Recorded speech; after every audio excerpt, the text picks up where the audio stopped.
sous-réseau grâce à la feuille d'aide au calcul et surtout comment on va déterminer le masque de sous-réseau. Alors la première chose, je prends mon schéma. Voilà, ici j'ai pris un schéma au hasard. Je détermine le réseau. Donc déjà ici, on peut voir qu'on a déjà plusieurs réseaux différents. Je prends vraiment tout à fait au hasard. Je vais prendre ce réseau-ci. Donc voilà. Alors, mon réseau comporte combien de machines? C'est la première chose à déterminer, donc mes hôtes. Première machine, 2, 3, 4, 5,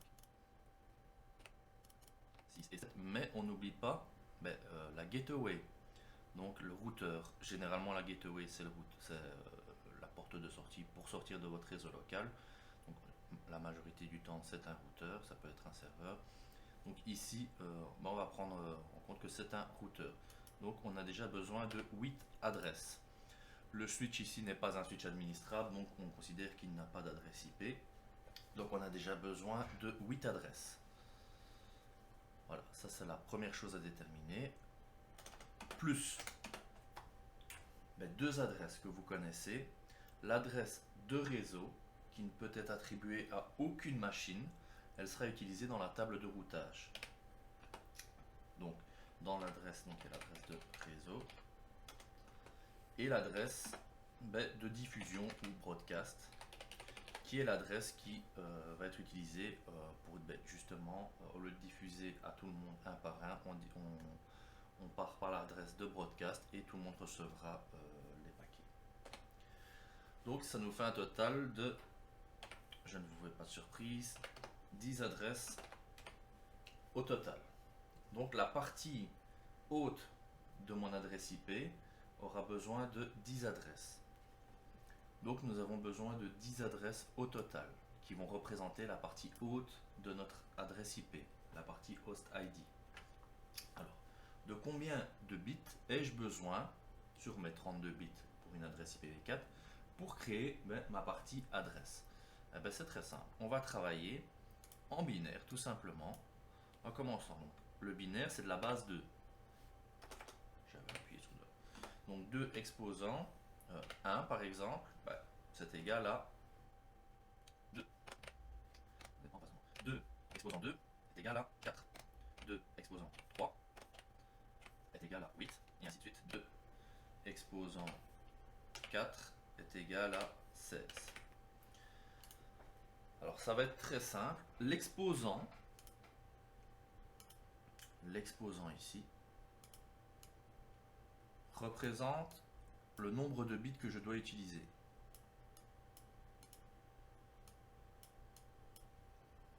2, c'est la base, c'est du binaire. Donc 2 est commun partout.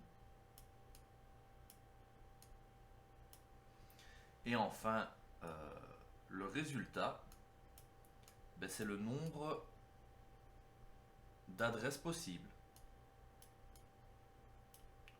De faire. Donc ici, en prenant 2 bits, on sait faire 4 adresses. Nous, on en a besoin de 10. Donc on devra ici prendre 4 bits d'adresse. Tout simplement. Alors, c'est très simple. Une adresse IPv4 est composée de 4 octets, donc de 32 bits. 32 moins 4, je serai en /28. Tout simplement. Alors, par rapport maintenant au calcul réseau, moi je vais donner une adresse. Voilà, ici dans ce cas-ci, je ne vous ai pas fourni d'adresse, donc je vais en avoir 21. D'office, je vais prendre une adresse privée, donc 192.168.0.1. Et mon masque de sous-réseau sera un /28, comme on l'a vu tout à l'heure. J'aurais pu prendre n'importe quelle autre adresse, voilà. Alors ici, mais grâce à la petite feuille d'aide au calcul, je vais voir si on ne sait pas zoomer un petit peu. Super. Je vais commencer avec mon masque. Donc le masque en binaire, un masque de sous-réseau est toujours une suite logique de bits à 1 puis de 0. Il n'y aura pas un 0 puis un 1, c'est toujours des 1 puis des 0. Donc ben, ici, on est en slash 28, c'est-à-dire qu'on en a 28. On va faire un petit peu ça pour que ça aille plus vite. Donc ici 24, et encore 4 pour arriver à 28.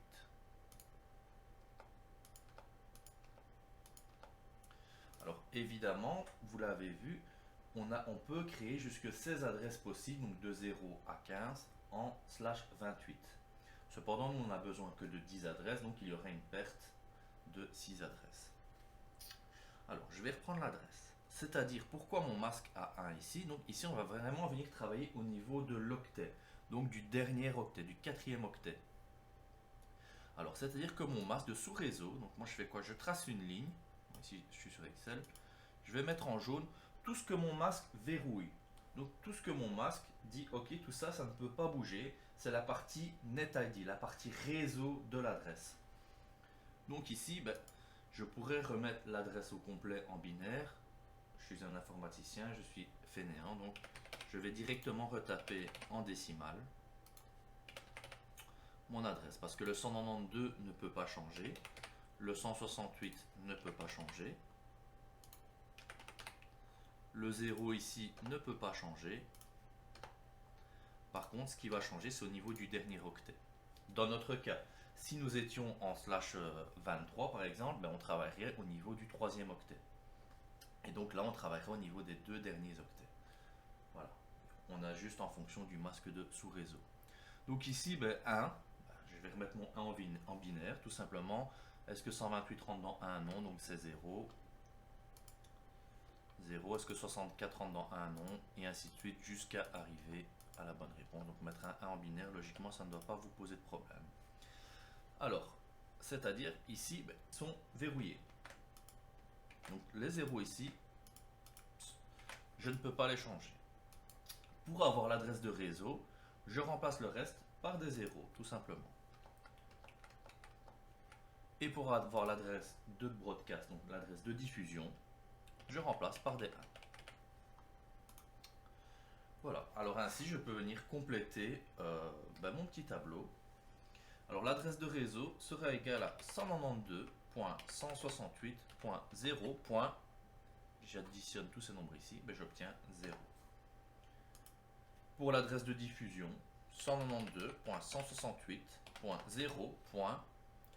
Si j'additionne 8 plus 4 plus 2 plus 1, ça me donne 15. Donc ces deux adresses-là ne pourraient être attribuées à aucune machine. C'est-à-dire que l'adresse de mon premier poste de travail va être 192.168.0.1, poste de travail ou gateway, la première adresse disponible, on va dire comme ça. Et la dernière adresse, ce sera 192.168.0.14. Alors, le nombre de machines possibles, ça on l'a déjà calculé, mais je vous remonte. Donc 32 moins combien? 28, le masque de sous-réseau. Il nous reste 4. C'est-à-dire 2 exposant 4, ça me fait 16. 16 moins 2, je peux mettre au total, donc j'ai 16 adresses possibles, mais je peux mettre combien de machines sur ce réseau-là?